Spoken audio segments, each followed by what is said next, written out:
Lily James hasn't been asked to star in the forthcoming Downton Abbey movie. Fans of the hit period drama were over the moon when it was confirmed last week that the series was being made into a blockbuster. But although producers have said that the entire cast will be taking part in the film adaptation, the 29-year-old actress has revealed she won't be reprising her role as Lady Rose MacClare.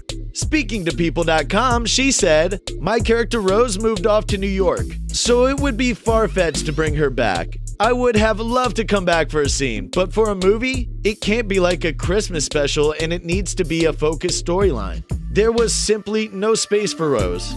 But Lily has had months to get her head around the fact she won't be joining her castmates and is so excited to see her friends Laura Carmichael and Michael Dockery reprise their roles. We're betting you loved that video. Wasn't it great?